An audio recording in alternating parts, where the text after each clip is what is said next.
We're on the eve of the fifth anniversary of January 6th, and the president is finally in custody. Sorry, not our president, all president. Welcome to 2026.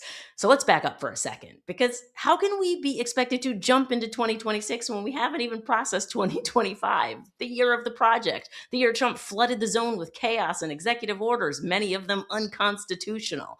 Now, the American experiment has always stood firmly on the Constitution, but the Trump administration has yanked it out from under us so fast, we barely had time to register it. Our institutions are still standing, but fundamentally, everything has changed, except Trump's strategy. He still only has concepts of a plan when it comes to fixing healthcare, bringing down grocery prices, or ending Russia's war on Ukraine. But he's got very concrete plans for tax breaks for his billionaire buddies. Now, he tells us America is the hottest country in the world right now, and he's not talking about the climate. Corporate profits are actually up. It's the third straight year the S&P 500 has posted double-digit gains. But what does that mean for me, for you, for the American people, regardless of party? This money isn't being reinvested in our communities. Wages aren't going up. Prices aren't coming down. But since corporations are people, we should be happy for them. Yay! Shout out to all of us who are putting the poor in Standard and Poor's. And while this is all happening, Elon Musk, who staged Doge to steal our data, who said Trump is in the EPSTEIN files, which still haven't been released in violation of the EPSTEIN Files Transparency Act, is hanging out at Mar-a-Lago.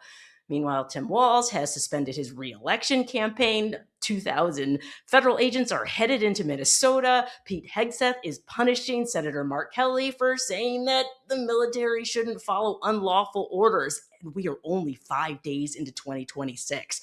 The good news is we're no longer in the year of the project. The bad news is that Project 2025 was already implemented so quickly domestically that now they can dedicate 2026 to expanding their vision of a Western hemisphere dominated by the United States. Might makes right, the New World Order, the Monroe Doctrine. When Trump said America first, he meant America, but first, Venezuela. Not even a week into the year, and the US shut down Caribbean airspace, stranding thousands of vacationers, saw that on TikTok, so they could bomb Caracas, extract Maduro and his wife, Celia Flores, and ferry them off to New York City to face dubious narco-terrorism charges, which they've already pleaded not guilty to. Have you read the indictment? You should. Now, depending on who you ask, Venezuelans are either celebrating, understandably and or naively, in the streets and or cowering in their homes, fearing what comes after the US topples their government and replaces it with, who knows, maybe Marco Rubio with his fourth or fifth job in the administration. Apparently not Maria Corina Machado, who, according to some reports, sealed her fate by accepting the Nobel Peace Prize instead of saying it belonged to Trump. Apparently, even he knows his FIFA Peace Prize is probably fake. Not Edmundo Gonzalez, the actual winner of Venezuela's last election. Instead, according to Trump's presser, until they select a leader who will do what the US wants, Venezuela will be run by the United States and maybe some oil companies and private equity firms who will help themselves to Venezuela's oil and help the people as well. Or as some MAGA affiliated accounts on X are already calling it, America's oil. All to help the Venezuelans, of course. And once Trump and company are done claiming Venezuela, they'll get to making Americans' groceries, healthcare, housing, energy affordable. Or we'll go after Greenland. I don't know. Which Denmark's prime minister has already said would mean the end of NATO. So maybe Panama or Mexico or Cuba. 32 Cubans were actually part of Maduro's security team and were killed during what the Pentagon has dubbed Operation Absolute Resolve, which they want you to know was a law enforcement operation, not a military one, and certainly not an act of war. But if not act of war, why act of war shaped?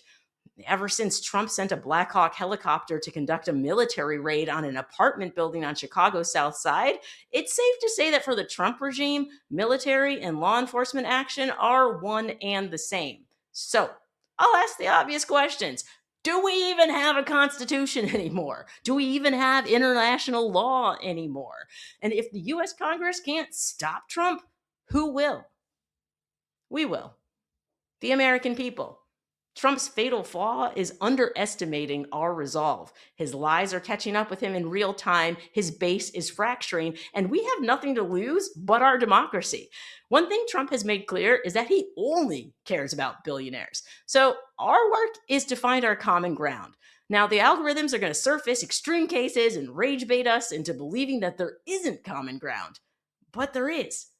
We're standing on it. It's the Constitution. So in 2026, let's start there. America, you got this. I've been Maya May. Come back with me every week, and I'm going to try to catch you up on everything that's going on and what we can do to help change it.